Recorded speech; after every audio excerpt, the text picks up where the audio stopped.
Selanjutnya kita akan langsung masuk saja ke sesi webinar yang pertama, yakni webinar dengan materi pengembangan skala digital wellbeing oleh Dr. Sofi Septiana MC Psikolog. Izinkan saya untuk memperkenalkan terlebih dahulu untuk pengisi materi kita hari ini. Dr. Sofi Septiana MC Psikolog ini merupakan seorang dosen yang saat ini mengabdi di salah satu universitas di Indonesia, atau lebih tepatnya adalah di Universitas Muhammadiyah Lampung. Mbak Sofi ini juga dulu menempuh pendidikan SMA-nya di SMA Negeri 3 Yogyakarta, sebelum kemudian selanjutnya menempuh pendidikan sarjana di Universitas Gadjah Mada di jurusan psikologi dengan masa studi 3 tahun 6 bulan dan lulus dengan predikat cum laude, yang kemudian dilanjutkan dengan studi magister profesi psikologi di Universitas Gadjah Mada juga pada tahun 2013 sampai 2015, dan lulus dengan masa studi 1 tahun 8 bulan ya dengan predikat cum laude, yang kemudian dilanjutkan juga dengan pendidikan doktor dari tahun 2022 sampai 2026 dengan tim pembimbing dari Profesor Dr. Afin Fedila Helmi MC dan juga Pak Haidar Budan Tantowi MA PhD, lulus dalam waktu 3 tahun 6 bulan dengan predikat cum laude. Dan melihat dari pengalaman kerja dan juga karya ilmiah yang sudah banyak dipublikasikan ya, sepertinya Mbak Sofi ini sangat-sangat produktif, melihat sudah banyak sekali publikasi yang dihasilkan seperti itu semenjak tahun 2018 sampai tahun 2026. Dan yang paling terbaru itu mungkin publikasi beliau yang berjudul Navigating Wellbeing in the Digital Era, A Scoping Review of Digital Wellbeing, yang diterbitkan dalam jurnal Wellbeing, Space and Society. Baik, tidak perlu berlama-lama lagi, kita langsung saja lanjutkan dengan materinya, yakni materi pengembangan skala digital well-being oleh Dr. Sofi Septiana MC Psikolog. Mbak Sofi, waktu dan tempat kami persilakan. Ya, terima kasih Mas Sem. Assalamualaikum warahmatullahi wabarakatuh. Eh, Selamat pagi Bapak dan Ibu dan juga rekan-rekan semua. Terima kasih telah menghadiri di acara di pagi hari ini. Mungkin sebelumnya saya aturkan banyak terima kasih pertama-tama untuk UPAP khususnya dan terkhusus lagi Prof. Afin yang terus memberikan saya ruang untuk berbagi, untuk terus memberikan eh, apa ya, kalau bahasa saya itu ruang tunggu ya untuk menceritakan proses akademik yang selama ini kurang lebih 3,5 tahun yang lalu kita berproses untuk akhirnya bisa mengembangkan satu alat ukur yang hari ini akan saya coba sharing, yang kita namakan Digital Wellbeing Scale.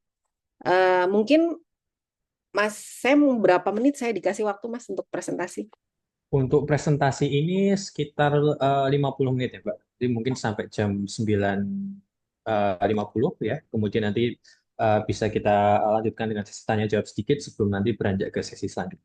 Siap, baik, baik. Saya coba untuk efektifkan waktu karena mungkin ini presentasinya cukup banyak ya. Jadi saya akan Ya, highlight di beberapa hal yang penting, juga mungkin akan lebih cepat di satu hal yang lainnya. Baik, ya. Bapak dan Ibu, saya akan coba share untuk materi di hari ini. Ini sebenarnya murni dari apa yang saya presentasikan di riset disertasi saya. Beberapa hal sudah saya perbaiki karena alat ukur ini sudah kami kembangkan lagi dalam bentuk-bentuk lainnya gitu, sehingga tidak berhenti di konstruksinya saja. Baik, mungkin ini teman-teman dan rekan-rekan semua kita sudah cukup paham ya bahwa urgensi dari penelitian di bidang teknologi itu sekarang sudah tidak bisa dipungkiri menjadi sorotan di mana-mana. Bahkan kalau kita bicara di bidang psikologi sendiri, kita bicara tentang misalnya psikologi pendidikan gitu ya, konteksnya bisa juga kita tarik ke digitalisasi. Begitu juga di bidang industri apalagi dan pengukuran. Dan saya mengutip satu quotasi ya dari Hawking. Dia mengatakan bahwa kita itu sebenarnya seperti neuron yang terhubung di otak yang sangat besar. Di sini sih saya coba mengambil sebuah kesimpulan kecil gitu ya, bahwa aktivitas digital itu tidak lagi bisa dianggap sebagai aktivitas individual. Karena pada saat kita sudah jump in gitu ke ruang digital, maka pada hakikatnya kita tuh sudah membuka diri kita di ruang publik. Jadi apapun yang sudah kita share di ruang publik, di ruang digital itu menjadi konsumsi publik dan tidak bisa dihalang-halangi ya, karena akses teknologinya memang sudah didesain seperti itu. Bahkan saya dan Prof. Afin sempat bicara lebih lanjut mengenai kemungkinan bahwa nantinya ilmu psikologi itu bisa juga berbicara tentang ilmu algoritma berpikir gitu di era digital. Jadi algoritma tidak hanya bisa digunakan di teknologi, di komputerisasinya saja, tetapi di human brain-nya. Tapi ini proses panjang yang semoga harapannya bisa terus dikembangkan. Kalau dari data yang saya tampilkan ini, tentu kita sudah setuju semua ya bahwa di tahun 2025 hampir 73,2% sudah terkoneksi internet. Saya yakin banget di kuartal kedua di tahun 2026 angka ini semakin meningkat. Namun menariknya Indonesia itu sudah hampir 4 tahun ke belakang itu istiqomah ya berada di nomor keempat sebagai negara pengguna internet paling tinggi di dunia. Jadi kita dikalahkan oleh China, India, dan Amerika. Nah, di sini juga menarik. Akhirnya kita coba bicara mengenai komposisi gitu ya dari negara-negara yang menggunakan internet paling banyak itu di dunia. Jadi China, India, dan Indonesia itu kan menjadi bagian dari benua Asia ya. Ini juga nanti menarik karena akhirnya mendorong kami untuk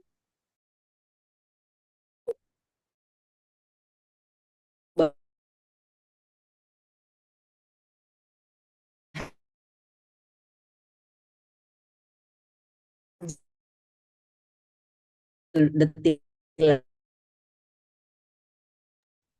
ini kesejahteraan. Selanjutnya juga mencegah karena boleh ya sebenarnya digital well-being. Pada awalnya kami itu pengen menggunakan terminologinya itu lebih ke ketangguhan di era digital begitu.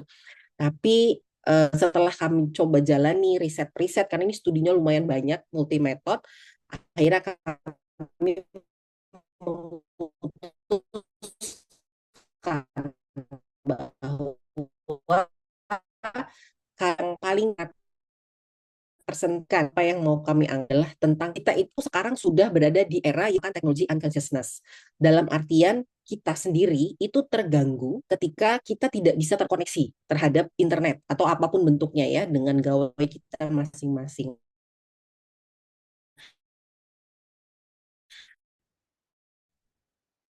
Contoh sederhananya adalah pada ke kantor lalu kita pasti gelisah ketika gawainya sudah kita bawa pun dan baterai handphonenya mau habis, kita sudah panik gitu ya untuk mencari mana nih ya chargernya mana, di mana kami bisa mengecas handphone dan lain sebagainya. Itu dinamakan sebagai teknologi unconsciousness. Ini adalah salah satu indikator yang kecil tetapi justru menjadi sebuah fenomena global dan membuat kami yakin bahwa teknologi itu sekarang adalah bukan lagi menjadi kebutuhan yang sifatnya itu sesuai dengan keinginan masing-masing, karena tidak mau terkoneksi pun sekarang dipaksa untuk terkoneksi. Bisa kita lihat dengan infrastruktur teknologi, bahkan dari semua aspek kehidupan ya, dari kehidupan harian, dari perbankan, dari belanja, bahkan sesederhana mengerjakan tugas di sekolah, kan itu pasti didorongnya untuk menggunakan teknologi. Nah, teknologi bahwa kita sudah masuk ke era hiperkoneksi. Nanti akan ada banyak perilaku maladaptif yang mungkin Bapak Ibu juga sudah paham ya. Ada seperti doom scrolling, ada zoom fatigue, distraction, dan banyak perilaku maladaptif lainnya yang saya rasa dan mungkin teman-teman juga merasakannya sendiri ya. Itu udah bukan lagi perilaku maladaptif. Itu udah sesuatu yang new normal aja itu bahasanya orang pada saat pandemi ya. New normalnya adalah bahwa kalau kita tidak terkoneksi ya kita ketinggalan. Kalau kita memaksa untuk tidak membuat kita terhubung ya kita nggak akan jadi apa-apa gitu. Bahkan saya pernah bicara dengan salah satu rekan di Jakarta, dia bilang orang yang paling kuat sekarang adalah bukan orang yang paling banyak duitnya, tetapi orang yang paling memegang akses terhadap informasi. Dan akses informasi itu sekarang pasti jalurnya adalah melalui teknologi. Dan harapannya adalah tadi kualitas hidup ya. Tetapi dengan melihat beberapa fenomena, perilaku, dan juga indikator yang tadi saya sebutkan, kita menduga pada awalnya bahwa justru teknologi di beberapa titik itu justru menurunkan kesejahteraan dari penggunanya. Ini adalah yang tadi saya katakan, kita pengen lihat kita negara keempat tertinggi di dunia sebagai pengguna internet.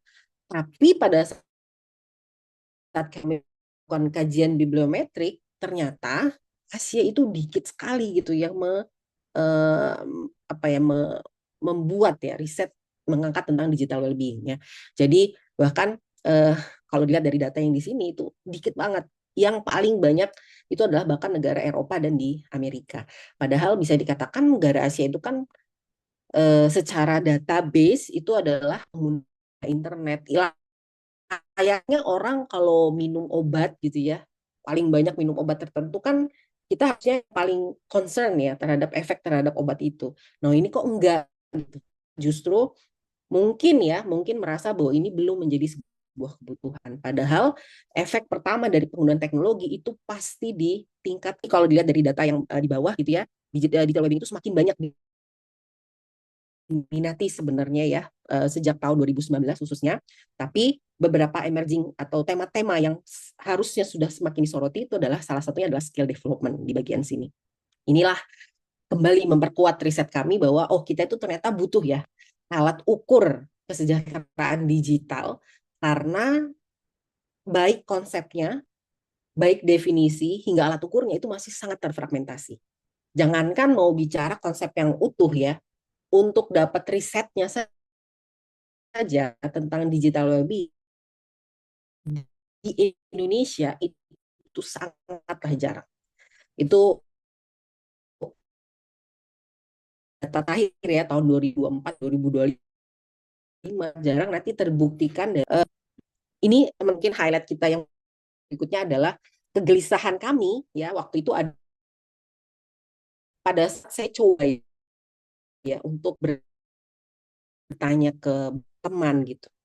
Gimana sih cara kamu memakai atau pola teknologi kamu seperti apa? Mereka selalu menunjukkan hasil dari pengukuran screen time-nya.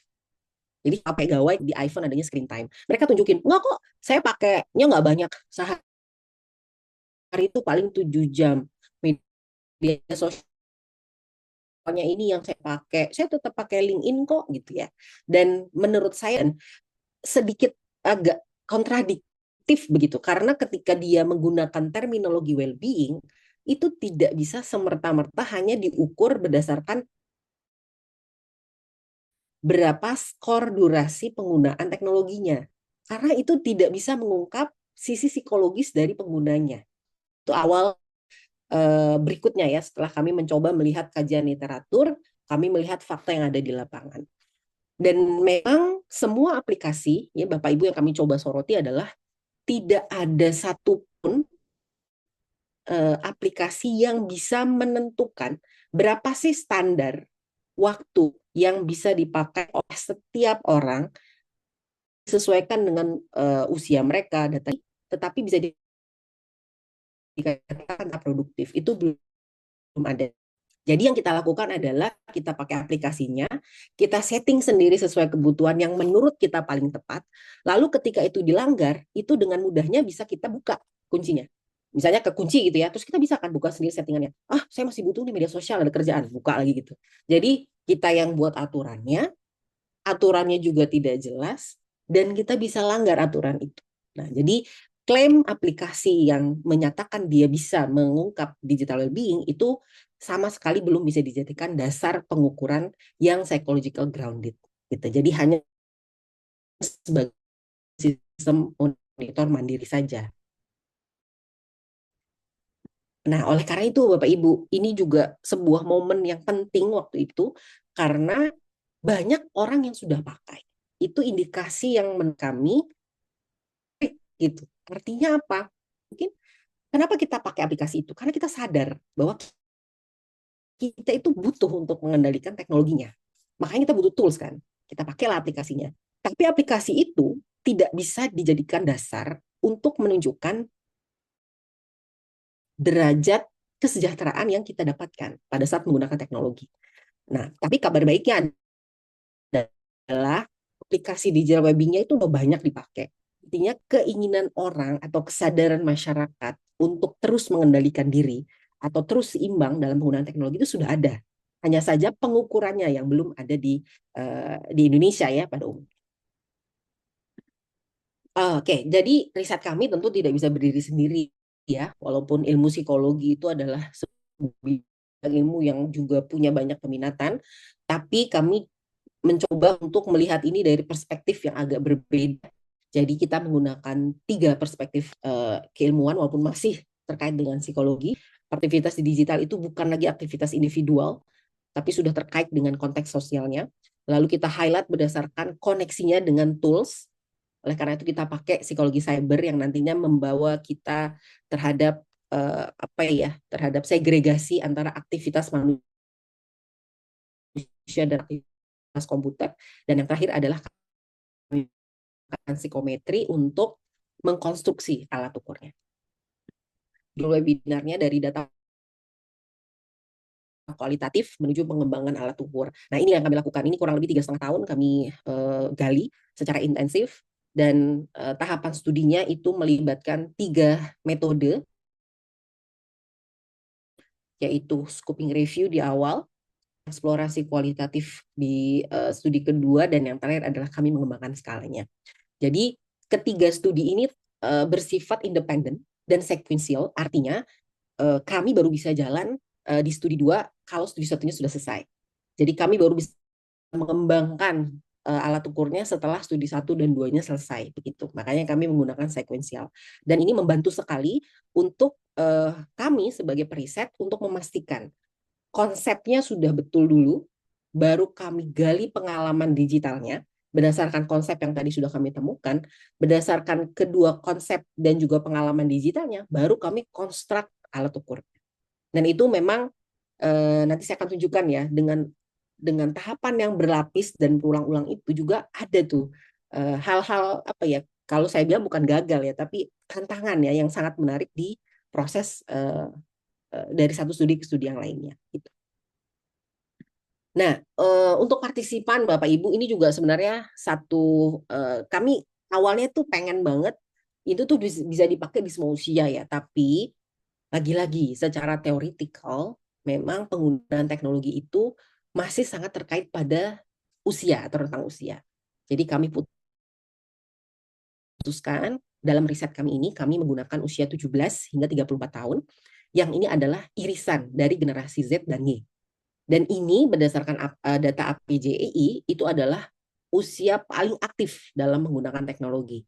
Jadi kenapa kami pakai irisan? Karena kalau mau pakai the whole age gitu, itu terlalu luas, terlalu banyak gitu. Sehingga kami putuskan untuk oke, kita pakai sebagian dari usia generasi Z dan sebagian ada di generasi Y gitu ya.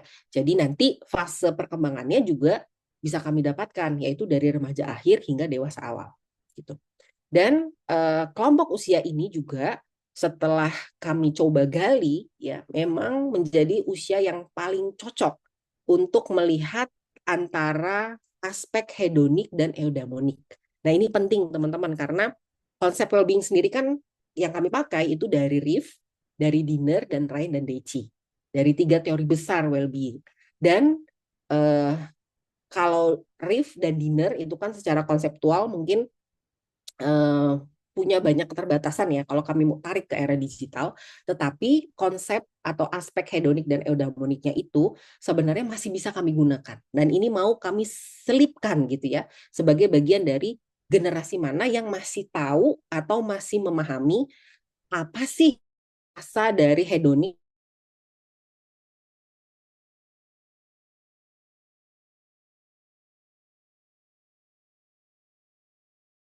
share dan Baik, apa Mbak Sofi, happiness. punten ini sepertinya koneksinya terputus-putus ya. Oh gitu. Iya, Sekarang Pak sudah membaik? ya sekarang sudah membaik. Oke, tolong diingatkan ya Mas Sam, saya agak khawatir ini Ya, kan koneksi ya. Baik. Oke, lanjut ya Bapak Ibu ya. Jadi memang studi pertama kami itu akan menggunakan scoping review atau telah cakupan. Alasannya sederhana, karena kami tahu betul bahwa teori well-being itu sudah terkonstruksi dengan sangat mapan, dengan sangat besar, sehingga kami tidak mungkin juga langsung meninggalkan teori well-being yang sudah ada. Dan kami menyebutnya sebagai teori well-being konvensional gitu. Dalam penelitian kami di awal, kami berusaha untuk mencari atau memilih artikel secara inclusion dan exclusion, tetapi sifatnya itu tidak terlalu ketat, tetapi sudah kami kotakkan di teori yang psychological grounded gitu. Jadi kan kalau Bapak Ibu coba cek gitu ya di apa ya di databases di artikel ilmiah, kalau ketik digital well-being itu yang keluar itu tidak hanya tentang konsep-konsep psikologinya, tapi misalnya nih efektivitas penggunaan aplikasi DWB itu juga banyak, atau aplikasi lain yang setara dengan digital well-being itu juga banyak. Nah itu yang kami tidak masukkan. Jadi kami menggunakan semua artikel yang berkaitan dengan definisi, dengan pengukuran, atau apapun yang berkaitan dengan konsep DWB. Lalu kami menggunakan memilih artikel yang dipublikasikan tanpa melihat usia. Jadi baik dari usia dini hingga elderly itu kami juga masukkan, karena walaupun kami nanti responnya 17 sampai 34 tahun, kami tetap akan mencoba meng-highlight konsepnya dulu secara utuh. Nah, dari hasil scoping review ini akhirnya kami mendapatkan kurang lebih 26 artikel yang mana ini nantinya menjadi dasar kami untuk membuat pertanyaan terbuka. Hasilnya begini Bapak Ibu ya, menarik ya, karena kami mau mencari konsepnya, maka kami langsung petakan dari 3 pintu. Apa definisi yang sudah ada sejauh ini, bagaimana cara mengukur DWB, dan strategi intervensinya seperti apa. Dari sini kami mulai mencari atau mulai mendapatkan titik terang bahwa ternyata DWB sendiri itu lebih banyak dianggap sebagai perkembangan konsep well-being yang sudah ada. Di titik itu kami sepakat ya, karena memang teori well-beingnya tetap kami gunakan. Yang kedua adalah DWB seringkali dianggap sebagai dampak dari penggunaan teknologi. Dan yang terakhir adalah DWB itu selalu identik dengan penggunaan kata seimbang. Gimana cara kamu memastikan bahwa kamu menggunakan teknologi dengan baik? Ya seimbang. Tapi tidak ada atau belum ada yang menjelaskan apa sih terminologi seimbang. Apakah in term of waktunya, atau tergantung profesinya, atau seperti apa. Itu belum ada yang melakukan konseptualisasi. Ya, jadi kami menganggap ini sebagai definisi awal. Lalu pengukurannya itu kami tidak pungkiri, memang ada alat ukur yang sudah menggunakan terminologi DWB ya. Tapi kebanyakan atau mungkin semua dari alat ukur itu masih menggunakan pengukuran yang sifatnya itu non-psychological grounded. Jadi dia masih menggunakan durasi waktu, efektivitas aplikasi begitu. Jadi tidak kami masukkan. Namun dimensi yang terungkap itu DWB terikat pada 5 dimensi. Ada 6 dimensi. Ada mental, emosional, fisik, kognitif, sosial, dan perilaku. Dan yang terakhir adalah strategi intervensi DWB. Itu kami melihat bahwa cara orang untuk tetap seimbang tadi itu adalah dengan melakukan diskoneksi. Jadi kalau, aduh saya capek nih, kayaknya lelah nih secara digital, matiin wifi, atau matiin handphonenya sekalian, atau tidak dimatikan tapi dijauhkan gitu, itu diskoneksi. Atau ada juga yang berbasis aturan atau karakter. Misalnya kalau Gen Z gitu ya, itu bisa dipastikan dia itu sangat tergantung pada kegunaannya. Jadi dia merasa ya saya boleh dong scroll TikTok sepanjang saya mau karena itu kan kebahagiaan buat saya. Saya udah seharian kerja gitu ya, tapi saya nggak punya hiburan, ya udah saya scroll TikTok. Walaupun scrollingnya adalah sesuatu yang buruk, tapi ketika berbasis karakter itu menjadi dibenarkan. Atau generasi Y gitu ya, yang pada hakikatnya mereka lebih bisa diatur, tapi dengan aturan yang jelas. Misalnya saya bisa pakai dari pukul 8 sampai pukul 12, di luar pukul itu nggak boleh gitu. Dan yang terakhir ini sautogenik, ini adalah perpaduan Bapak Ibu antara penggunaan secara karakter dan juga penggunaan secara aturan gitu. Nah ini menarik karena kalau saya pribadi saya pengen banget mengembangkan ini untuk melihat intervensinya, walaupun nanti skalanya tetap bisa dipakai ya untuk mengukur intervensi. Nah nanti Bapak Ibu berdasarkan apa yang sudah dihasilkan di scoping review, kami mulai untuk menggali begitu ya, apa sih pertanyaan-pertanyaan yang paling tepat gitu untuk mulai menelusuri pengalaman digital dari penggunanya. Nah ini artikel yang sudah terpublikasikan, dan alhamdulillahnya artikel ini menjadi dasar kami untuk mulai menggali tentang studi 2 kami, yaitu membuat pertanyaan yang paling cocok gitu ya untuk menggali pengalaman digital berdasarkan hasil scoping review-nya. Jadi saya buat awalnya itu kurang lebih 10 pertanyaan, lalu saya consult dengan Bu Afin bilang, emangnya ada yang mau ngisi open-ended question sebanyak itu soft gitu ya. Saya langsung berpikir juga gitu, di era teknologi, di era digital, kan orang tuh maunya was-was ya. Pengennya cepat, pengennya simple, pengennya apa-apa itu instan gitu. Kalau saya paksa responden saya untuk mengisi, anggaplah 10 saja ya, open-ended question atau pertanyaan terbuka, saya sangat yakin gitu ya bahwa isiannya tentu tidak akan uh, dalam gitu, tidak deep. Tapi mereka akan mengisi, karena mereka sudah lelah gitu ya dengan rangkaian pertanyaan yang menurut mereka mungkin jadinya membosankan dan juga melelahkan. Akhirnya, berdasarkan hasil scoping review, kami hanya meng-highlight ketiga pertanyaan saja. Yang pertama, kami mengungkap tentang kepuasan dan fungsi sosial. Jadi, pertanyaannya sederhana ya. Seberapa masuk sih durasi waktu dia pilih? Lalu, kenapa Anda pilih skor tersebut? Dan coba ceritakan lebih lanjut aktivitas digital apa yang paling sering Anda lakukan.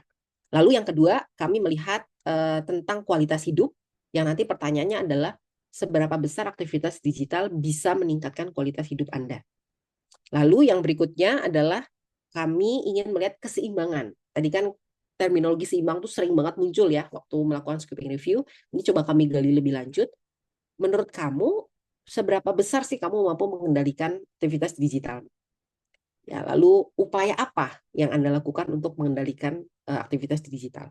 Nah, ini teman-teman dari 3 pertanyaan ini ya, saya boleh jujur akui proses terberat dalam proses disertasi saya itu adalah di studi 2. Lumayan struggle karena waktu itu datanya banyak banget, luar biasa. Itu saya butuh kurang lebih 1 bulan hanya untuk kontemplasi ya, untuk membaca satu persatu gitu. Dan mungkin banyak yang bertanya waktu itu, pakai alat bantu nggak gitu ya. Maka awalnya saya pakai MaxQDA, sudah berniat keras gitu ya untuk pakai alat bantu MaxQDA. Coba saya lakukan gitu ya. Sudah selesai, lalu waktu saya coba sampaikan hasilnya ke Bu Alvin, itu hasilnya kalau saya bilang itu tidak baik gitu ya. Karena ternyata banyak hal yang tidak, justru apa ya, kalau saya bilang tuh datanya banyak tapi yang diungkap tuh nggak nggak bunyi gitu, nggak bunyi ya. Jadi yang saya lakukan adalah MaxQDA-nya tetap saya jadikan sebuah tools gitu ya, lalu saya ulang lagi dengan menggunakan proses coding manual. Jadi dengan menggunakan alat bantu Excel saja, saya baca satu persatu dengan kurang lebih 404 responden yang menjawab 3 pertanyaan ini gitu. Jadi datanya tuh banyak banget. Nah, alhamdulillahnya partisipan saya itu cukup bervariasi ya. Jadi ada 404 orang yang mengisi open-ended questions yang kategori aktivitas digitalnya juga tersebar ya, walaupun paling banyak itu di aktivitas sedang saja. Tapi pada saat studi 2 kami menemukan satu hal yang sangat menarik ya, walaupun ini datanya masih sangat umum ya, hanya menggunakan data rata-rata, bahwa ternyata responden yang terlibat dalam penelitian kami itu merasa puas dalam hal durasi waktu penggunaan. Ya, nilai minnya 7,36. Tetapi ternyata mereka merasa itu tidak cukup meningkatkan kualitas hidup, bahkan mereka itu harus berusaha keras untuk mampu mengendalikannya. Atau dalam bahasa kita yang lebih sederhana adalah semakin banyak kita pakai teknologi, ternyata sebagian besar responden mengatakan bahwa itu tidak berguna atau mungkin berguna tapi secara tidak efektif ya terhadap kualitas hidup mereka. Dan mereka juga sulit untuk mengendalikannya. Jadi memang disitulah kita melihat bahwa memang ada adiksinya ya, ada adiktif. Jadi sekali kita merasa terbuai gitu untuk menggunakan media sosial atau aplikasi-aplikasi tertentu, game online dan lain sebagainya, ternyata untuk mengendalikan itu menjadi sangat sulit. Dan bercandanya begini, sama kayak kalau kita pakai apa ya, mungkin obat-obatan terlarang ya, itu kan lebih baik jangan dicoba gitu. Daripada udah dicoba susah berhenti gitu ya.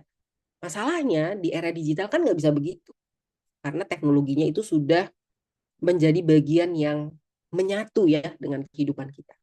Tapi data ini Bapak Ibu, waktu saya tampilkan di para penguji, ini menjadi sebuah kontingensi ya, yang menjadi indikator penting bahwa ternyata kalau semakin banyak kita pakai teknologi, maka harus berhati-hati kalau kita itu akan semakin sulit mengendalikannya dan bahkan bisa jadi menurunkan kualitas hidup. Ini akan menjadi riset jangka panjang yang mungkin saya akan coba lakukan ya, khususnya di generasi alfa ya. Jadi generasi-generasi yang paling muda saat ini untuk sebagai pengguna teknologi. Karena ini bahayanya adalah buah si malakama ya, karena anak-anak sekarang kan pakai teknologi tuh dalam pembelajaran. Kita jadi kayak memberikan mereka ke sebuah ruang digital yang bebas, tapi kita belum tahu cara mengendalikannya. Gitu. Jadi kebijakan pemerintah untuk mengatur ya kepemilikan media sosial di usia di bawah 16 tahun menurut saya juga baik ya. Walaupun sebenarnya highlightnya adalah bukan menghalangi digunakannya ya, tapi lebih ke bagaimana mengendalikan penggunaannya. Itu yang menjadi PR yang lebih besar. Oke, next. Nah, setelah wawancara terbuka pada saat open education kita selesaikan, kami nggak berhenti di sana karena saya khawatirnya proses coding yang sudah kita lakukan itu masih bias ya, berdasarkan apa yang saya uh, resapi gitu, yang saya nilai atau saya interpretasikan. Sehingga kami lanjutkan nih dengan mengundang 20 responden yang sudah mengisi kuesioner untuk melakukan wawancara secara semi structure ya. Yang kami lakukan adalah kami kembali bertanya tentang apa yang mereka isi di pertanyaan terbukanya. Gimana cara milih respondennya? Maka kami pertama adalah memastikan bahwa responden ini bersedia. Jadi setelah mengisi open education, mereka menyatakan kesediaannya. Kalau mau kita panggil, kalau tidak ya kita langsung exclude. Nah, yang berkenan ini kami pilih lagi berdasarkan kedalaman pengisian dari open education-nya. Jadi nanti mereka akan kita cek nih ya, diisi lengkap nggak? Terus cara ngisinya kelihatan serius apa enggak? Kelihatan serius itu maksudnya nggak harus panjang atau pendek ya, tapi kelihatan dari cara dia menjawab ya, arah dari jawaban kuesionernya. Baru setelah itu kami gali lagi dengan pertanyaan yang sama, tetapi dengan probing yang lebih mendalam. Nah, jadi ini membantu kami untuk memastikan interpretasi coding di open-ended question itu sudah sesuai gitu ya dengan ekspektasi ya atau bayangan dari si respondennya. Ini juga nanti menjadi membantu kami dalam proses member checking. Nah, ini Bapak Ibu adalah hasil dari open-ended question kami. Kami menemukan dari 3 pertanyaan yang mengungkap tentang kepuasan pemakaian, kualitas hidup, dan pengendalian, itu muncullah banyak sub-sub tema lain yang kami tidak berhenti di sini ya, tetapi kami lanjutkan lagi di join display. Jadi data dari open-ended questions itu kan codingnya tadi ya sudah ditemukan. Lalu ada data wawancara, bentuknya verbatim. Itu kami coding lagi. Setelah itu, kami menggunakan join display, walaupun memang penggunaan tampilan bersama atau join display ini sebenarnya memang lebih populer, itu untuk mengintegrasikan data kuantitatif dan kualitatif, walaupun secara teoretikal ini boleh saja dipakai untuk jenis data yang sama menurut Haynes dan Vetters. Nah, yang kami lakukan adalah kami menggunakan metode konfirmatif. Artinya, kalau dia muncul di open-ended questions, dia harus muncul juga di wawancara. Kalau ketemu di kedua-duanya, baru kami dijadikan sebagai data. Tapi kalau cuma muncul di salah satu data, maka kami tidak jadikan sebagai data riset kami. Bukan dihilangkan ya, tapi tidak kami masukkan. Karena metode yang kami gunakan adalah konfirmatif. Jadi agak, kalau saya bilang tadi, studi itu melelahkan banget, draining energi, karena ini adalah salah satu pondasi penting untuk menemukan tema atau aspek gitu. Jadi joint display-nya dilakukan dengan kedua jenis data dan hasilnya adalah tema. Jadi long story short aja gitu, setelah melakukan joint display, menggali 404 data responden open-ended question, ditambah dengan hasil verbatim 20 responden, kami konfirmasikan di kedua data, akhirnya kami mendapatkan adanya 5 aspek.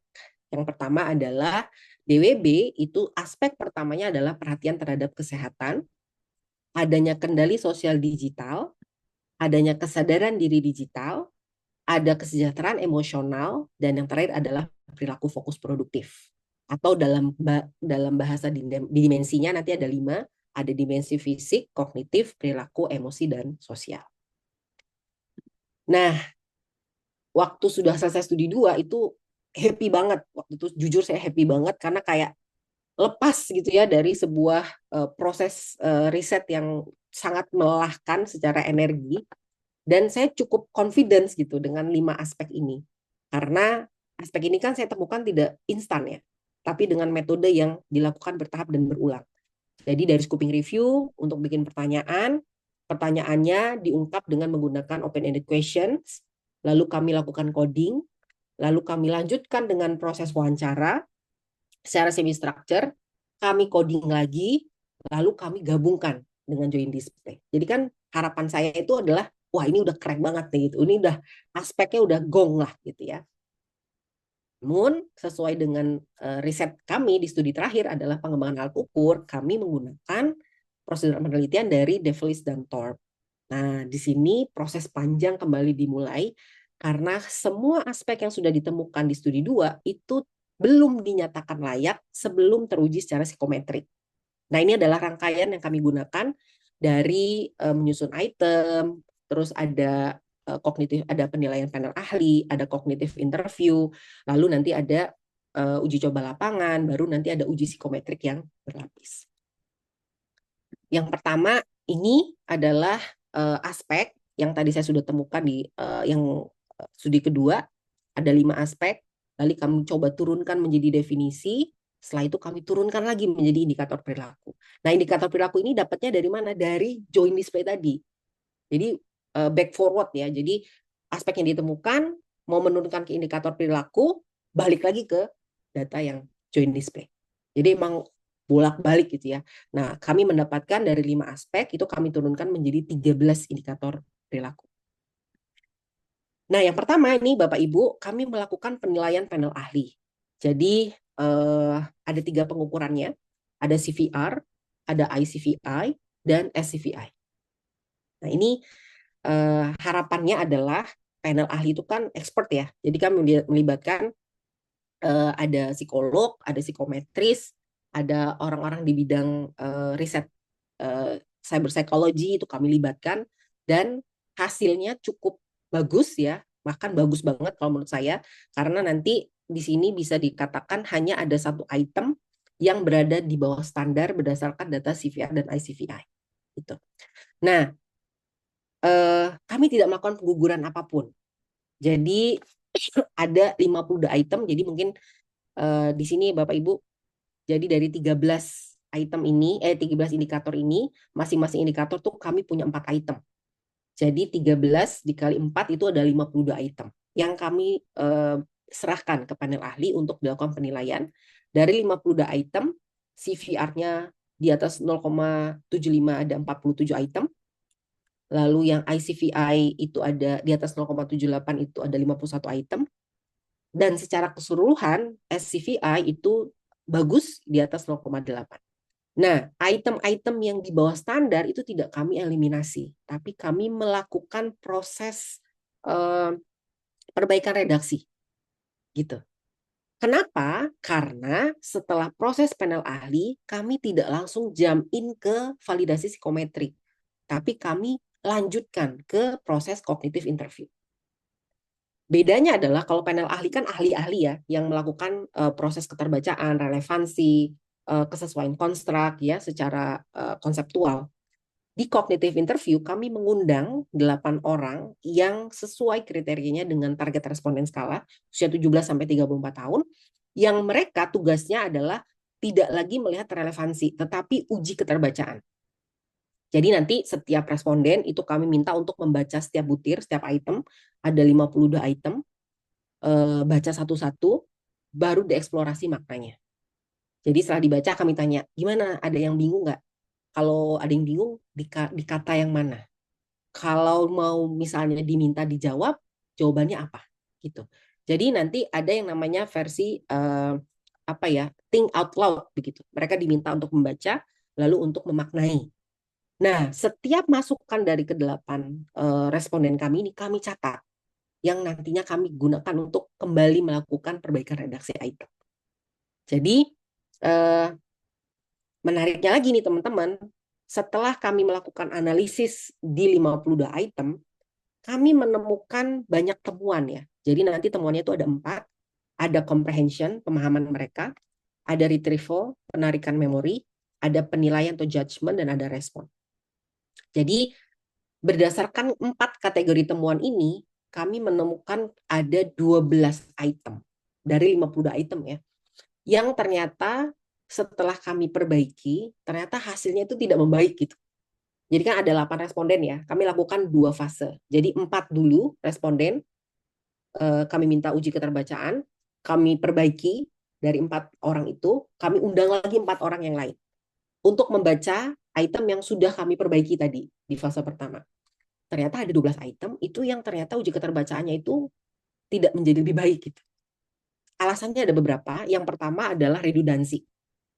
Jadi dari 52 item itu ada yang secara solid ya dinyatakan bahwa ini redundant.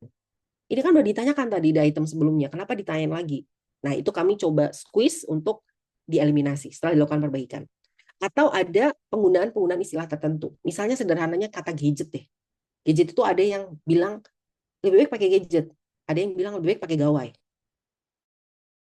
Udah deh, bikin aja perangkat digital gitu. Jadi ada penggunaan terminologi yang memang akhirnya sulit ya untuk disamakan.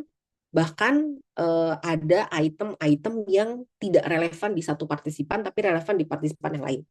Sebagai contoh ada satu item tuh begini. Pada saat acara keluarga, saya sulit untuk tidak mengakses perangkat digital saya atau gadget. Dia bilang begini, Bu, di era digital ya, kalau arisan kita nggak pegang handphone, itu nggak mungkin. Karena kita tuh pasti waktu ketemu dengan siapapun, acara keluarga sebesar apapun, jangankan saya, orang-orang yang sudah lebih tua dari saya pun dia pasti pegang gadget. Jadi item bahwa saya sulit untuk tidak memegang gadget pada saat acara keluarga itu menjadi tidak relevan. Karena kalau memang masih ada orang yang begitu, itu udah jarang banget. Nah di item itu kan akhirnya relevansinya menjadi tidak bagus ya. Nah itu yang kami eliminasi. Gitu. Jadi dari 52 item, berdasarkan hasil uji keterbacaan, maka kami menggunakan 40 item saja, dan hasilnya nanti akan terkonfirmasi secara berlapis. Yang pertama adalah uji internal konsistensi, ada EVA, ada CFH, ada RAS model, dan yang terakhir adalah validitas konvergen dan diskriminan. Mungkin ini saya agak lebih percepat ya. Ini kita akan melakukan uji coba 40 item, melibatkan 501 responden, diuji daya beda butir ya. Ini agak kaget saya karena dari 42 item, dari 40 item itu 22 item sudah gugur. Jadi tinggallah tersisa 18 item. Beruntungnya saya, setiap aspek itu masih ada yang merepresentasikan. Jadi ada representasi di setiap aspek. Masih ada itemnya ya yang tersisa. Lalu dari sisa 18 item kita coba untuk melakukan EVA. Ini lebih agak kaget lagi saya, karena waktu dilakukan uji EVA ternyata hanya terbentuk 2 faktor. Padahal proposal saya ada 5 aspek. Kok terbentuk cuma 2 faktor ya? Artinya kan modelnya jadi tidak fit ya, karena kan harusnya 5 faktor ya, ini kok 2 faktor. Nah akhirnya kami coba telusuri lagi bahwa ternyata dengan nilai EVA, kita lihat faktor loadingnya dari 18 item, itu ada 3 item yang nilai uniqueness-nya tinggi, sehingga kami eliminasi. Jadi dari 52, uji coba lapangan 40, daya internal konsistensinya tersisa hanya 18, dieliminasi lagi 3 item dan berdasarkan uji EVA, itu pun faktornya hanya 2 yang terbentuk.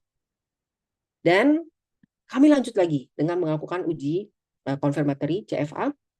Alhamdulillahnya kategorinya dari chi-square, CFV, TLI, dan lain sebagainya itu bagus, fit, kecuali SRMR itu acceptable fit, walaupun masih agak rendah tapi masih bisa accepted. Dan perjuangan besarnya adalah di titik ini adalah bagaimana caranya merekonstruksi 5 aspek itu menjadi hanya 2 aspek saja. Nah, ini juga panjang prosesnya Bapak Ibu ya, mungkin saya coba langsung simpulkan saja. Akhirnya kami menggunakan 2 terminologi baru yang ini merupakan pecahan-pecahan dari 5 aspek yang sudah ada sebelumnya. Jadi faktor pertama kami sebut sebagai regulasi diri digital, dan faktor kedua itu kami sebut sebagai optimalisasi aktivitas digital. Yang mana ini nanti merupakan pecahan ya. Sebagai contoh, ada perilaku fokus produktif, itu nanti masuk ke optimalisasi aktivitas digital gitu. Jadi dari 5 aspek ini dia memecah, walaupun tidak sempurna ya, karena ada satu aspek itu mecah di 2 faktor yang berbeda. Nah itu nanti indikasinya akan kita lihat di blueprint. Uji reliabilitas sangat baik, baik dengan menggunakan alpha Cronbach maupun omega. Nah, dengan RAS model kita mau coba highlight, kita tidak hanya mau melihat skalanya secara global ya, tapi mau melihat item per item. Berdasarkan hasil dari uji fit ya, itu alhamdulillahnya memang ada ya item-item yang overfit dan underfit, tapi tidak kami eliminasi karena standar yang kami gunakan adalah di korelasi item dengan measure core-nya yang ekspektasinya di atas 0,3 dan semuanya sudah memenuhi kriteria. Lalu kita mau melihat bagaimana persen reliability dan juga separation index, apakah item-item ini mampu gitu ya untuk membedakan variasi individu. Maka berdasarkan hasil ini, faktor pertama yaitu regulasi diri digital itu dia mampu membedakan menjadi 3 kelompok, rendah, sedang, dan tinggi. Sedangkan faktor kedua atau aspek kedua itu hanya bisa membedakan kedua kelompok kemampuan saja, yaitu tinggi dan rendah. Tapi secara umum dengan hasil 0, di atas 0,7, instrumen ini dapat dipercaya mampu mengukur perbedaan individu terkait 2 aspek yang atau 2 faktor yang tadi kita. Selanjutnya right map ini untuk melihat apakah item-item ini bisa dikatakan menyebar secara merata atau tidak. Di sini bisa dikatakan memang saya boleh akui ya, memang di aspek pertama ini lumayan oke gitu ya, karena kepadatan datanya lumayan bagus, karena jumlah itemnya ada 9 ya, jadi lumayan menyebarnya padat gitu ya datanya. Tapi memang di aspek kedua ini yang menjadi tidak padat ya, kalau bahasa kami tidak padat, walaupun tetap ini bisa dikatakan sudah menyebar ya dari kemampuan yang tinggi, rendah, dan sedang. Nah, untuk memastikan bahwa uji Likert kami itu sudah sesuai dengan fungsinya, maka kami menggunakan uji respon kategori function. Bisa dilihat di sini bahwa observe average measure-nya itu bergerak secara konsisten dari rendah menjadi tinggi ya, ini datanya. Jadi penggunaan Likert di sini dinyatakan sudah tepat. Nah, ini PR lagi di akhir riset bahwa kami pengen memastikan bahwa skala digital wellbeing ini memang sudah berbeda begitu dengan skala yang ada yang skala yang mengungkap faktor yang konteks yang sama tetapi dengan skala yang berbeda. Jadi kami menggunakan 2 skala waktu itu, skala on FOMO, online FOMO, dan skalanya Mas Marfi yang nanti mau dijelaskan. Itu adalah skala kualitas pertemanan online. Berdasarkan data ini kami menemukan bahwa skala digital wellbeing itu sudah dinyatakan bisa baik secara konvergen dan diskriminasi itu sudah bisa dibedakan dengan skala yang lain gitu. Nah, yang terakhir adalah ini teman-teman yang paling penting mungkin yang saya mau highlight adalah memang dalam membuat item itu kalau kita tidak pakai data kualitatif atau kita berhenti di data kualitatif, saya tuh merasa bahwa kita tuh jadi overclaim gitu ya. Kita terlalu overconfidence bahwa data kualitatif ini udah paling benar nih gitu ya. Bisa nih kita pakai. Terus kita ujuk-ujuk bikin alat ukurnya gitu ya. Dengan validasi psikometrik yang kami lakukan, kami justru menghadapi sebuah realita bahwa aspek yang kami temukan dari data kualitatif itu tidak terkonfirmasi secara psikometrik. Artinya dari 5 aspek menjadi 2 aspek. Yang nantinya jawabannya adalah kenapa ini bisa terjadi. Yang pertama adalah kalau kita bicara data kualitatif, maka kita bermain di domain fenomenologi pengalaman digital atau manifestasi permukaan. Apa yang mereka rasakan, apa yang mereka alami. Jadi perspektifnya tuh kenceng banget gitu di studi kualitatif. Nah, agar pengukuran ini menjadi valid dan reliable, maka memang kita mau nggak mau butuh untuk pengujian psikometrik yang berlapis. Kenapa saya nggak pakai ras model doang ya? Karena saya rasa dengan arahan dari Bu Afin, kita perlu memastikan semua sisi psikometriknya udah kita buktikan. Gitu. Karena ketika sudah mendapatkan validitas dan reliabilitas, kita itu sebenarnya sudah bisa menemukan manifestasi laten dari perilaku yang sedang kita ukur. Nah, ini slide ini adalah blueprint-nya yang sudah jadi. Saya mungkin mau masuk ke sini. Jadi hasil tambahan dari alat ukur kami adalah kami berhasil membuat dinamika dari digital well-being ya. Jadi nanti ada sinergi begitu Bapak Ibu ya. Alat ukur ini tuh nanti bisa mengukur internalized agency di pengguna teknologi. Yang mana internalized agency ini adalah salah satu perilaku yang paling mungkin digunakan untuk bisa mengendalikan perilaku teknologinya gitu. Jadi obatnya itu ini sebenarnya kalau kami boleh katakan dengan bahasa yang sederhana. Kenapa? Karena nanti regulasi diri digital itu bergerak sebagai faktor protektif. Tapi kalau faktor protektif itu tidak cukup, dia perlu ada faktor promotifnya.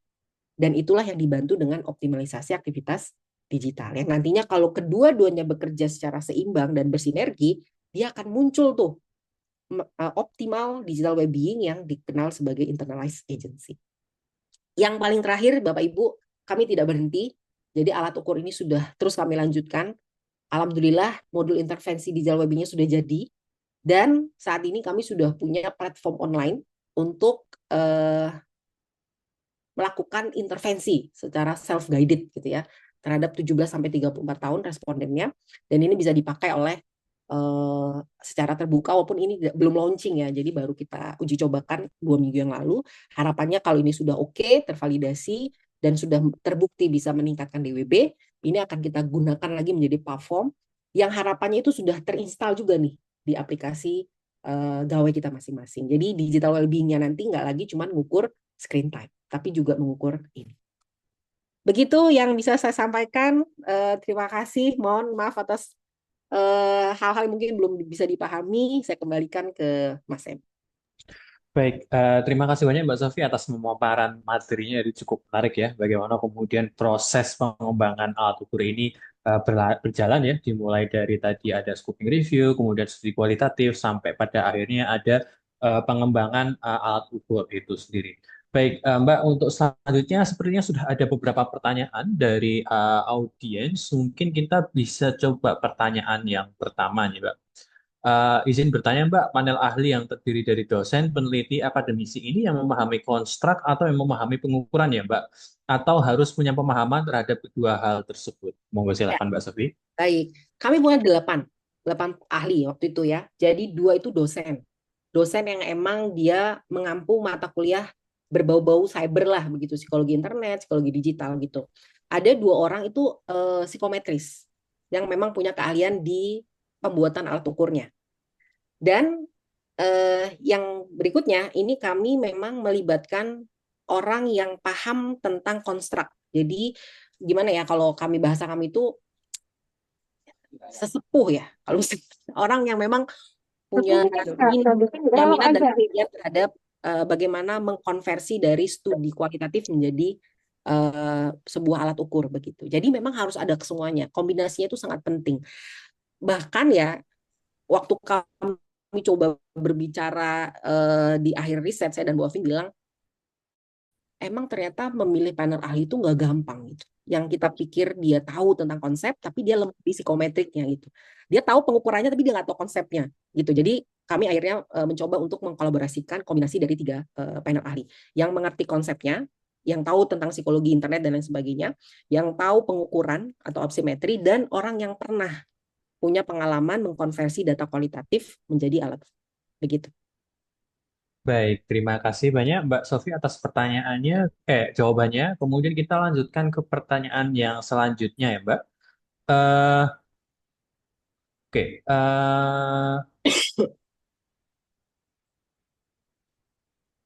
Cognitive interview dilakukan dua tahap dan yang kedua konfirmasi lagi terhadap redaksi yang sudah diperbaiki. Orangnya berbeda ya. Justifikasi ilmiah gimana kenapa menggunakan responden yang berbeda? Perbaikan redaksi apakah melibatkan catatan dari responden pertama? Dan setelah cognitive review kedua, apakah ada perbaikan lagi dan konfirmasi lagi? Monggo silakan Mbak Sofi. Baik, jadi apakah berbeda? Jadi dua tahapan ini orang berbeda. Jadi tahap yang pertama 4 orang, tahap kedua itu 4 orang lagi. Berbeda. Alasannya kenapa? Sebenarnya kognitif interview itu bisa dilakukan dalam 2 cara. Yang pertama langsung, jadi 8 orang itu langsung disuruh thinking out loud, lalu kita langsung revisi di akhir gitu. Tapi kita menggunakan cara yang kedua, yaitu kita thinking out loud dulu, lalu kita revisi redaksi, baru kita kasih di responden yang berbeda. Alasannya sederhana. Kami pengen dapat perspektif itu luas. Jadi tidak hanya mengkonfirmasi saja dengan apa yang sudah diberi masukan ke orang lain. Jadi apa yang dibuat oleh orang lain itu harus terbaca lagi dengan orang lain yang berbeda dengan cara yang sama. Dan itulah yang menjadi indikator kenapa di cognitive interview itu kami mengeliminasi 12 item. Karena ternyata tidak berhasil yang sudah direvisi di awal, kita cobakan lagi ternyata kok sama gitu, nggak bisa dipahami, ada comprehension yang salah, dan juga responnya juga nggak stabil gitu ya. Akhirnya itu yang membuat kami akhirnya kita eliminasi gitu. Setelah cognitive review kedua, apakah ada perbaikan lagi dan konfirmasi lagi? Tidak. Secara redaksi. Karena setelah cognitive interview, review itu kami langsung melakukan proses uji coba lapangan. Begitu. Baik, terima kasih Mbak Sofi. Kemudian ini ada satu pertanyaan lagi, mungkin ini masih berkelanjutan ya. Jadi sempat Mbak Sofi sempat membahas terkait dengan ingin mencari pendapat yang berbeda. Nah, ini kemudian ada satu pertanyaan, penentuan 8 orang tersebut pada tahap cognitive interview, apakah juga perlu diidentifikasi keragaman latar pendidikannya? Ya, betul. Jadi satu usia, 17 sampai 34 tahun. Yang kedua latar belakang pendidikan. Jadi kami melibatkan itu usia bukan usia ya, pendidikannya itu minimal memang belum tidak SMA ya, tapi S1 sampai ada yang S2. Begitu. Dan yang terakhir itu adalah status bekerja. Jadi ada yang sudah bekerja, ada yang belum bekerja. Tapi kami kenapa? Karena kalau data demografinya kami kekatin banget, khawatirnya malah jadi terlalu silo begitu ya. Jadi kami menggunakan 3 indikator, latar belakang, lalu latar pendidikan, ada usia tadi yang pertama, lalu yang terakhir adalah status pekerjaan. Begitu. Kenapa status pekerjaan ini penting? Karena balik lagi hasil dari scoping review kami, ternyata konteks profesi itu penting. Jadi item yang dibaca oleh orang yang sudah bekerja dengan yang belum bekerja itu ternyata bisa tidak sama. Jadi kami menggunakan demografi. Begitu? Baik, terima kasih Mbak Sofi. Oke, mungkin karena waktunya sudah terbatas ya, kita mungkin satu pertanyaan terakhir ya Mbak, sebelum nanti kita akan lanjut ke sesi selanjutnya. Ini dari Bapak Rudi Widianto. Mengapa lebih memilih mempertahankan alat ukur dan mengubah narasi proposal dari 5 aspek menjadi 2 faktor, ketimbang menyusun ulang alat ukurnya? Apa pertimbangannya? Reduksi menjadi 2 faktor adalah hasil utama dari penelitian atau temuan antara ketika sedang menyusun alat ukur? Ya, terima kasih Mas Rudi. Ini kayaknya kakak tika Ya. saya ya, kayaknya Mas Rudi ini ya. Pertama Mas Rudi, kita mencari studi kualitatif itu sebagai untuk menangkap fenomena permukaan. Jadi pada saat ternyata studi kualitatifnya itu diuji psikometrik ternyata tidak sama dari 5 aspek hanya menjadi 2 aspek, maka yang kami lakukan adalah kami percaya bahwa studi psikometriknya lah yang menjadi manifestasi laten dari perilakunya. Sehingga pertanyaannya adalah apakah ini adalah hasil utama dari penelitian atau temuan antara ketika sedang menyusun alat ukur. Ini adalah hasil utamanya.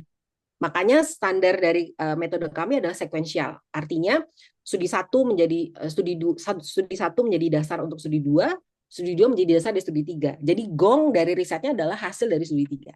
Itulah kenapa pada saat studi 3 kami melakukan tidak hanya di RAS model saja. Kita lakukan dari internal konsistensi, EVA, CEVA, bahkan sampai validitas konvergen dan diskriminator. Begitu. Baik, terima kasih banyak Mbak Sofi atas jawabannya. Sebelumnya mohon maaf ya untuk peserta yang lainnya yang pertanyaannya masih belum bisa terjawab. Nanti mungkin bisa langsung menghubungi secara langsung Mbak Sofi saja ya untuk Ya, berdiskusi karena waktu kita terbatas. Terima kasih banyak Mbak Sofi atas sudah meluangkan waktu untuk membagikan ilmunya, membagikan risetnya, dan di materi tadi kita sudah cukup belajar banyak ya, di mana kemudian alat ukur ini dikembangkan, dimulai dari proses scoping review, kemudian studi kualitatif, sampai akhirnya menjadi sebuah alat ukur dengan kualitas yang cukup baik dan bisa digunakan untuk proses riset-riset selanjutnya. Baik, mungkin untuk sesi pertama ini kita cukupkan. Terima kasih banyak Mbak Sofi sudah mau meluangkan waktu.